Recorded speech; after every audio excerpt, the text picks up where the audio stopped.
Bon, il est tôt, il fait froid, moins 1 degré, je sais pas si vous avez vu, il y a de la buée un peu qui sort là. Et pourtant, je me rends aujourd'hui à une séance plutôt intéressante. C'est le comité des usagers où on va nous annoncer la bonne nouvelle de l'augmentation des péages. Et ce moment, j'ai envie de vous le faire vivre. Alors vous allez m'accompagner un petit peu pour voir à quoi ressemble une journée mauvaise nouvelle, aussi à 40 millions d'automobilistes. Ça commence maintenant, il est 6 h du matin.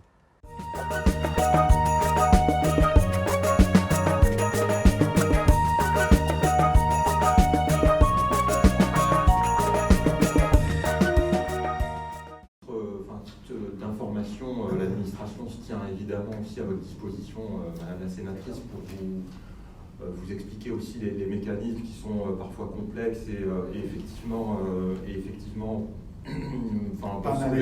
peuvent soulever des questions. C'est vrai qu'on est à la fin d'un certain nombre de contrats de concession où la rentabilité... Vous avez des dates? Vous avez à peu près... Alors c'est entre 2031 et 2036. Voilà. Mais on se tient à votre disposition si vous souhaitez... Pardonnez-moi. Oui, monsieur Chastelet. Madame la Sénatrice, merci. Qu'on se sent moins seul avec vous dans la salle. Ça va faire quelques années que je viens une fois par an parce que j'en vois pas l'utilité sur le reste du temps. Je vais vous dire la vérité, quand les réunions tombent, je ne les mets même pas à l'agenda. Parce que, comme vous l'avez dit, monsieur Bordry, avec tout le respect que je vous porte, je vois pas l'intérêt de venir servir de caisse enregistreuse à des données qui sont données par l'administration. Quand bien même vous faites votre boulot très correctement, on vous demande une fiche de poste que vous remplissez, je ne remets pas en cause vos qualités professionnelles. Ce que je remets en cause, c'est la politique qui est mise en place. On est bien d'accord que les hausses des tarifs autoroutiers, des tarifs des autoroutes, sont des hausses maximales potentielles. Ça ne veut pas dire que les sociétés d'autoroutes sont dans l'obligation d'aller au bout, du bout. Moi, je me dis que dans une entreprise, lorsque vous avez des clients qui ne sont pas satisfaits, normalement, on les écoute. Ce qui fait, Madame la Sénatrice, qu'aujourd'hui, ça ne fonctionne plus, c'est parce que ces autoroutes qui ont été non seulement en situation de monopole, mais en plus de cela, à qui on a servi sur un plateau d'argent le 80 km/h, qui est venu diviser par 2 les vitesses moyennes par rapport aux vitesses autoroutières, eh bien, ça a juste occasionné un clivage encore plus fort entre les Français, les automobilistes, et ce qu'ils pensent des sociétés d'autoroutes. Moi, je ne suis pas là pour être contre. Je suis 40 millions d'automobilistes. Je ne suis pas là pour vous dire ce que je pense. Je suis là pour vous faire remonter ce qui se passe. Alors, j'ai bossé avec Édouard Philippe pendant quelques années. Je me suis permis de lui envoyer un petit SMS à Édouard au moment du 80 km/h. Je lui ai dit, attention Édouard, c'est pas une bonne idée. Tu vas dans le mur. Bon, apparemment, il a préféré y aller à 80 km/h. Je n'ai pas reçu de réponse à mon SMS. Puis, les hausses des tarifs des carburants. Je suis rentré de vacances en septembre. Je lui ai dit, attention, Édouard, cette fois-ci, c'est chaud. On ne va pas refaire l'histoire. Je pense que vous avez tous compris qu'il a attrapé une jaunisse depuis.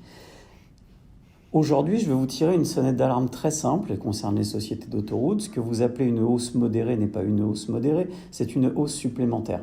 C'est-à-dire qu'on va nous faire le coup de la plus basse des hausses. C'est inacceptable.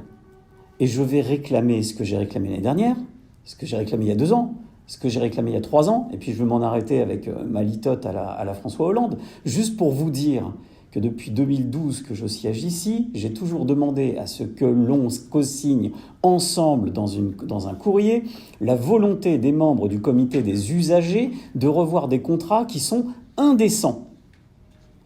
Et à chaque fois, on me répond qu'on n'est que consultatif, mais ce n'est pas parce qu'on n'est que consultatif ou a un rôle d'information qu'on doit s'écraser comme un mouton. Sinon, je prends mes petites affaires et ma réunion que j'ai une fois par an, on la fera sans moi. Puis on la fera donc sans 40 millions d'automobilistes. Le comité des usagers sans les usagers. Alors moi, je trouve que ça peut être une bonne idée. Un peu la stratégie du on se met entre nous, on est tous d'accord, et puis à la fin, on trouve que tout est beau. Sauf qu'ici, il y a aussi des gens qui représentent les usagers. Je doute qu'ils me disent que les Français sont ravis de se faire racketter chaque année par des sociétés d'autoroutes qui augmentent. On est bien d'accord contractuellement, mais rien ne les oblige à aller si loin, les tarifs autoroutiers. Donc, Madame la Sénatrice, je suis content que vous soyez là et je vous remercie. Parce que peut-être qu'enfin, Quand vous allez retourner au Sénat et vous allez croiser Alain Fouché et puis tous les autres amis qu'on peut avoir de l'automobile et des automobilistes, ceux qui parlent à la France rurale, ceux qui parlent à la France profonde, ceux qui comprennent l'enracinement. J'ai plus l'impression d'ailleurs qu'il est du côté du Sénat que de l'Assemblée nationale ces derniers temps, pour vous dire la vérité. Eh bien, je suis content que vous soyez là, parce que vous saurez qu'ici, il y avait un petit gars qui avait un nom qui s'appelle 40 millions d'automobilistes et dont tout le monde se tape. Parce qu'ici, il y a un vecteur qui est commun à tous, un dénominateur commun, c'est que l'usager, dans le comité des usagers, je veux vous dire, moi, on s'en tape. Voilà. Quand je vois ces hausses, je les ai calculées, elles sont 36% supérieures à l'inflation.